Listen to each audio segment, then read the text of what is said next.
Aujourd'hui, on va parler d'un sujet essentiel pour tous les sportifs, l'alimentation. Et plus précisément, les protéines. Que tu sois débutant, confirmé ou même pro, ce que tu manges va jouer un rôle clé dans tes performances, ta récupération et tes résultats. Dans cette vidéo, on va voir pourquoi les protéines sont si importantes, comment bien les consommer et ensuite je te partagerai mon top 10 des aliments les plus riches en protéines. Quand on parle de sport, on pense souvent à l'entraînement, mais l'alimentation représente 50 à 70% des résultats. Une alimentation adaptée permet de mieux récupérer, éviter les blessures et favorise la prise de masse musculaire. Et parmi les éléments clés de l'alimentation, on retrouve bien évidemment les protéines. Les protéines sont littéralement les briques de construction de notre corps. Elles sont indispensables pour réparer les fibres musculaires après l'effort, favoriser la croissance musculaire, renforcer le système immunitaire et maintenir une bonne récupération. À chaque fois que tu t'entraînes, tu vas créer des micro-déchirures au niveau de tes muscles. Et les protéines, ça va permettre de reconstruire ce muscle en le rendant plus fort et plus volumineux. C'est comme ça qu'on gagne du volume. Mais attention, encore faut-il consommer la bonne quantité de protéines au bon moment. Ce qui nous amène à la question, quelle quantité de protéines consommer pour prendre du muscle ? Et bien pour prendre du muscle, il va falloir consommer environ 2 grammes de protéines par kilo poids de corps. Donc si on prend l'exemple de quelqu'un qui fait 70 kg, il va devoir consommer environ 140 grammes de protéines quotidiennement. Mais attention, il ne s'agit pas de manger toutes les protéines d'un coup, car ton corps ne sera pas en capacité d'absorber toutes ces protéines en même temps.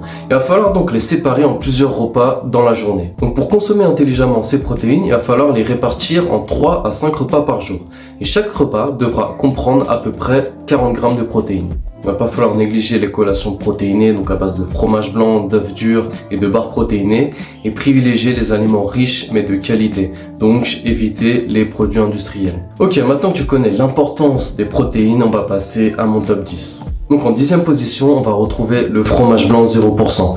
Pour 100 g de fromage blanc, il y a environ 8 g de protéines. Ce qui est bien, c'est que cet aliment est peu calorique. Il comporte environ 50 à 60 kcal pour 100 g seulement. En 9e position, on retrouve les œufs. Pour 100 g d'œufs, il y a environ 12 à 13 g de protéines. Un œuf, environ 6 g.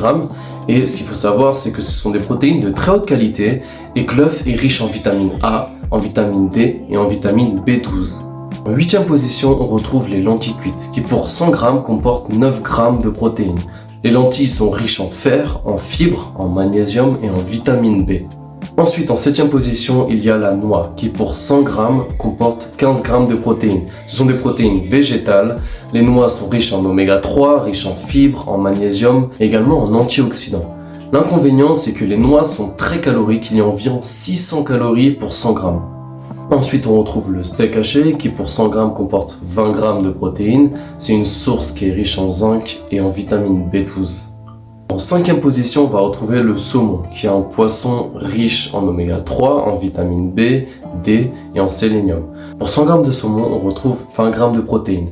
L'inconvénient, c'est que c'est un poisson qui est assez gras, et on peut en être vite écœuré si on en mange beaucoup. En 4e position, on retrouve le thon, qui pour 100 g comporte 29 g de protéines, donc très riche en protéines. C'est une bonne source d'oméga 3, de sélénium et de vitamine D. L'inconvénient par contre, c'est que c'est un poisson qui est assez salé.